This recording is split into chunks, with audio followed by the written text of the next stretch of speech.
Hello, welcome back. I'm Rosen. So today I'm doing a whole bunch of exercise videos, and one of the important things that I wanted to talk to people specifically about, these are people that have undergone knee replacement.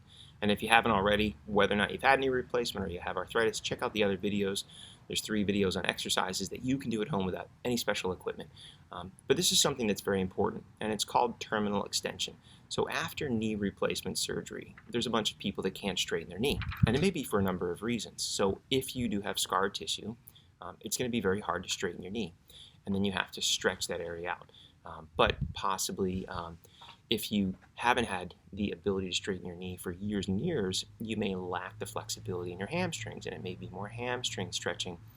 But what we see a lot of times, and it may be due to the use of a tourniquet during surgery, or it may be due to muscle weakness from the surgery, or possibly from the block or other reasons, is what's called an extensor lag. So what that is that when I examine someone's leg, I ask them to lift it up, and they can't straighten it all the way. So they come up 5 or 10 degrees short. So we'll say they have a 10-degree extensor lag. But then if I support their heel and I say relax, the knee drops. So we know that the knee can straighten completely. It's not a mechanical block, so it's not scar tissue preventing it, it's lack of muscle strength. And the big mistake that a lot of people make is they think, well, I need to do more exercise, but they do the wrong exercises. They do exercises when their knee's bent to here, so they can't get to here, so they keep doing this over and over again. That's not the problem. The problem is going from here to here. So we want to work on an exercise called terminal extension. This is also a great exercise for people that have kneecap arthritis, because that full arc may cause pain. And this is still going to strengthen the quad muscle, but it's going to focus on the problem area. It's those last 10 degrees.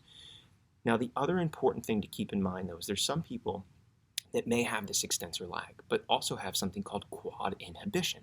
So what happens is someone's laying down on the table, and you ask them to extend their leg or straighten their leg, and they don't fire the quad.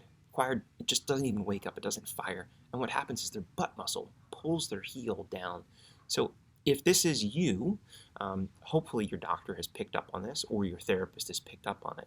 And it's something that can be frustrating to a lot of patients because they keep working harder and harder, but they don't feel that they're making any progress. So one of the things that you can do is put your hand on your thigh muscle, the quad, and put your hand behind your butt. And when you do this exercise, figure out which muscle's firing. If your quad muscle, the front of your leg, is totally relaxed, but you feel your butt cheek squeeze up, you're having this thing called quad inhibition, where you're using your butt muscle to pull your leg down, but you're not actually straightening out your knee. And sometimes it just takes practice. It's a great thing to do is start on the other leg, practice that muscle, fire it, and then practice your operative leg and go back and forth. It gets your brain to work those paths in the same direction. Some people have even used TENS units and electrical stim in therapy, so that may be an option for you if you're in that setting. But this exercise, which I'm going to show you, is, I think, the best and the simplest exercise, again, for people with kneecap arthritis that are weak, but more importantly, for total knee replacement patients that can't straighten their leg because they lack that muscle strength for the last 10 degrees. So this terminal extension exercise, all you really need is something like this. So you want to get a towel or a thick sort of dense, more decorative pillow. And what you can do is you want to roll it up depending on your leg, about yay big, and you can wrap it with some string or use some tape. And I always have people keep this on the floor. And then what you'll do is you're going to keep this underneath your leg when we do the exercises. So I'll show you that. So here you go. So you take your towel or your pillow, place it underneath your knee. And then what you're going to notice is the knee is bent in that about 10-degree position. And what we're going to work on it, and again, you can do this either sitting up or you can do it laying down. For sake of keeping my face in the screen so I can see, I'll do it sitting up. But most people normally will do it laying down. What we're going to do, again, is first engage the whole leg. So taking your foot and pull your foot up, engage the muscles here.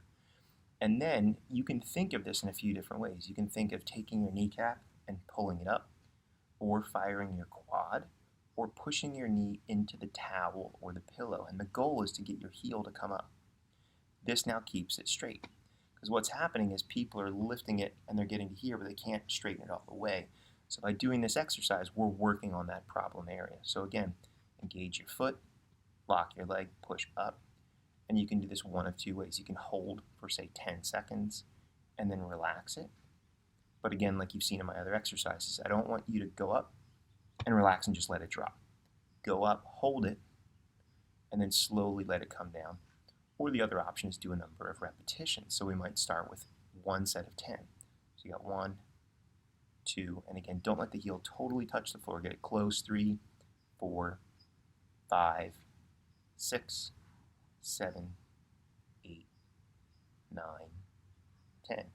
And if you've had one knee done and the other knee's healthy, do it on the other leg also. See how different it is. It really gives you a good bearing as to how weak this one is compared to your good leg. And then you might do more sets, you might do more repetitions. What you will start to notice is as you bring it up, in the beginning you may not be able to get it all the way up. You may be able to get it halfway. That's great. That's a start. The other thing that you'll notice is as it comes up, it'll shake and tremble and you'll feel like the muscle sort of twitching. That indicates that that muscle is weak and even this exercise is hard for you. Now, if you get to the point where, I'm doing 15 reps, 3 sets, it's easy, now I can straighten it. You want to take it the next step. This is where you can then add an ankle weight. Add a 1-2 pound ankle weight. It's going to make this more difficult. And then after all of that, you can go back to the other exercises where you're using the full arc of the knee. But if this is the problem, those last 10 degrees, focus on the last 10 degrees first. Strengthen the quad, and then go back to those other exercises which were difficult. So I hope you've found that helpful. I have a lot of patients that actually run into that problem, and it can be very, very frustrating.